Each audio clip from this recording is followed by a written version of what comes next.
नमस्कार, मैं हूं आंचल। आप देख रहे हैं टुडे 24 न्यूज। आइए नजर डालते हैं आज की कुछ बड़ी खबरों पर। खबर बड़कोट से, जहां दयाराम सिंह रावत रवाल्टा सामुदायिक स्वास्थ्य केंद्र बड़कोट सुविधा के अभाव में संचालित हो रहा है। यात्रा का मुख्य पड़ाव होने के बावजूद भी इसे रेफर सेंटर बनाया रखा है। 10 बेड के हॉस्पिटल में एक बेड पर 2 से 3 मरीज एडमिट किए गए हैं। ऐसे में खुदा ना खास्ता अगर कोई संक्रमण फैलता है तो जवाबदेही किसकी होगी? हॉस्पिटल में डॉक्टर तो हैं, लेकिन नर्सें नहीं हैं, 4th क्लास भी नहीं है। 2 पीआरडी के जवान तैनात किए गए हैं, लेकिन 3 माह के बाद उन्हें ब्रेक कर दिया जाता है। इतना ही नहीं, एक सफाई कर्मी तक की व्यवस्था भी नहीं है। डॉक्टरों की मनमानी देखिए, मरीजों को पर्ची लिखकर दवाइयां बाहर मेडिकल से मंगवाई जाती हैं, जिससे मेडिकल स्टोर वाले भी मनमाने ढंग से पैसे वसूल रहे हैं। आखिर लोग जाएं तो जाएं किसके पास? भाजपा सरकार के पूर्व विधायक केदार सिंह रावत ने यात्रा काल के समय दयाराम सिंह रावत रवाल्टा सामुदायिक स्वास्थ्य केंद्र बड़कोट में एक आईसीयू रूम बनाया गया। बकायदा मशीनें लगाई गई, लेकिन बिना ऑपरेटर व डॉक्टर के आईसीयू रूम धूल फांक रहा है। इससे बड़ी ताज्जुब की बात क्या हो सकती है? हकीकत में ये जो सामुदायिक स्वास्थ्य केंद्र बड़कोट में स्थित है, ये राजनीति का शिकार हुआ है।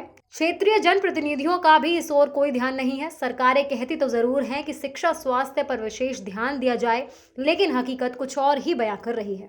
देखिए, वैसे तो ये 10 बेडेड हॉस्पिटल है, और अगर कभी कभी मरीज की संख्या ज़्यादा होने की वजह से कई बार पेशेंट जो है वो एक बेड में 2 पेशेंट लेटा देते हैं, क्योंकि पेशेंट की ट्रीटमेंट के पॉइंट ऑफ व्यू से हमें ये करना पड़ता है कभी। बेडों की संख्या कितनी होगी डॉक्टर साहब? 10 बेड हॉस्पिटल है, 10 बेड। डॉक्टर्स तो लगभग सभी हैं हमारे यहाँ, लेकिन स्टाफ नर्स की बात करें तो उसमें शॉर्टेज है। अभी हमारे यहाँ पीआरडी से 2 स्टाफ नर्स की पोस्टिंग भी है, जो कि 3 महीने के लिए है, और 2 स्टाफ नर्स की अभी शॉर्ट है।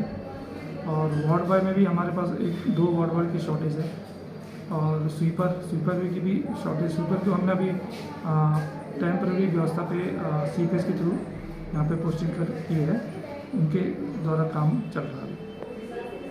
मेरा तो यही कहना है सरकार को कि यहाँ पे दवाइयों की मात्रा कोटा बढ़ाया जाए, क्योंकि कोटा भी शायद बहुत कम है। जब 10 बेड हैं और यहाँ पे क्षेत्र बहुत बड़ा है, मरीज़ बहुत ज़्यादा संख्या में हैं, इसलिए वहाँ पे डॉक्टर भी क्या करेंगे जब दवाई उतनी पर्याप्त मात्रा में नहीं है। उनकी तो मजबूरी है फिर बाहर से लिखवाना। इसलिए मेरा तो विशेष अनुरोध है कि दवाइयों की मात्रा भी बढ़ाई जाए, क्योंकि क्षेत्र बहुत बड़ा है। क्योंकि इस घाटी का, यमुना घाटी का एकमात्र नगर पालिका है जिसकी कम से कम 30-35 हज़ार आबादी है।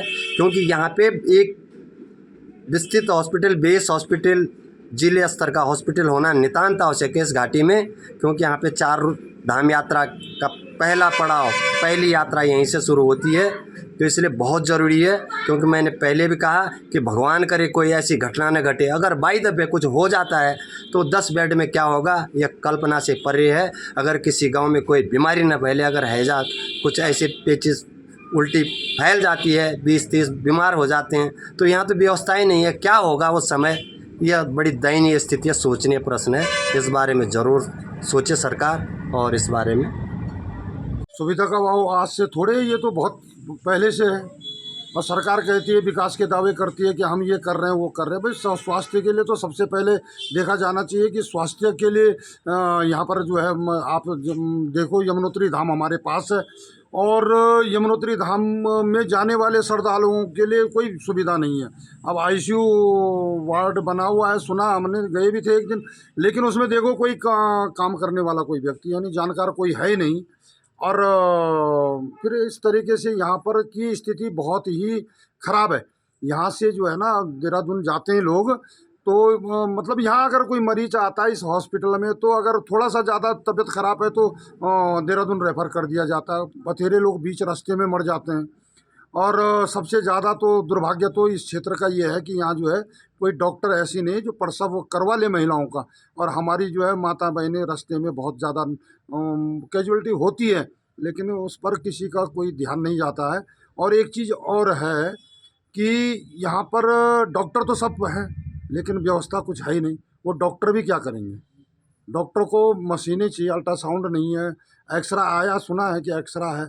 अब जो खून जांच की और पेशाब जांच के लिए जो है ना, यहाँ वो लेते हैं, सैंपल लेते हैं, लेकिन वो कहाँ जा रहे हैं? देहरादून जाते हैं, तब जाके दूसरे चौथे दिन यहाँ आते हैं। अरे यहीं किसी को बिठा लेते तकनीशियन को, तो लोगों को सुविधा मिलती। लेकिन यहाँ का तो भगवान ही जाने क्या होगा।